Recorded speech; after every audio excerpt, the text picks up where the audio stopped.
So when a tenant moves out, generally speaking, there's two options. Either the landlord will be responsible, will take the lead on turning the property around. So doing all the remedial works, getting it deep clean, getting it ready for marketing, getting it ready for tenanting, or the agent can be responsible, can take the lead on it.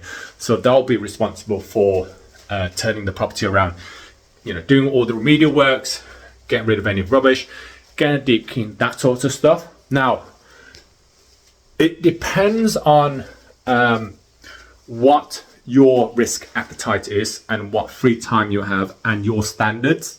But normally, it's actually the responsibility of the landlord, or the landlord should be the person who is responsible for turning their property around.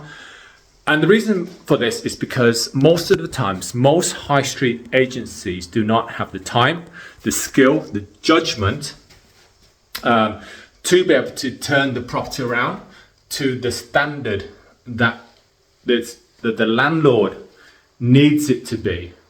And that's the important thing, because the landlord, the investor might have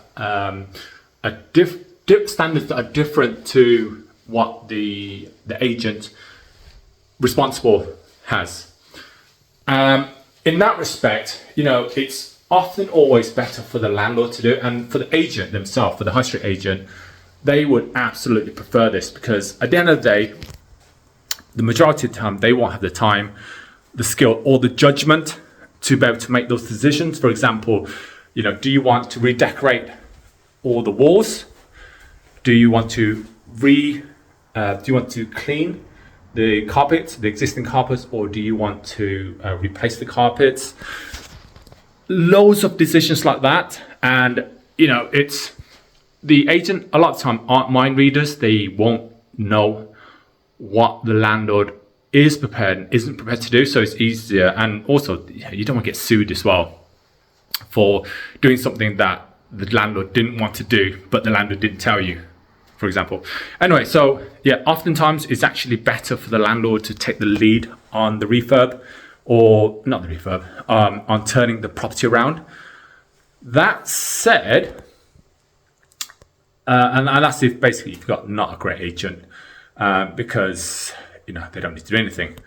But really, as a landlord, as a property investor, you do want to be a bit more hands-off. And in that situation, if you've got a good lettings agent who understands maintenance, is a landlord himself, basically, for example, like ourselves, who are landlords ourselves, and who understand what tenants want, you can ask them to do the refurb, and generally speaking, they will understand, they will make the decision, or they can at least advise the landlord and guide the landlord as to what is required.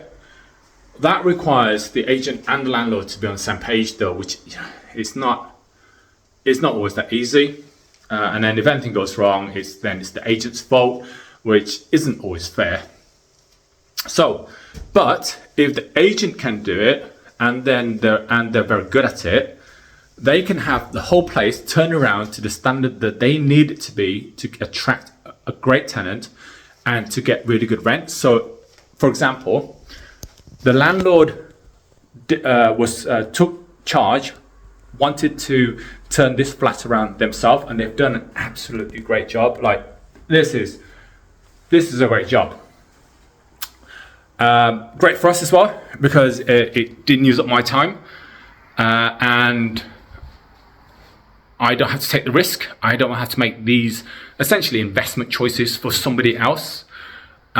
But the downside is that they did take a long time to do it, which unfortunately meant that the flat sat around for a bit longer than it needs to, because works was being done, there was delays, whatever, and obviously the landlord's busy.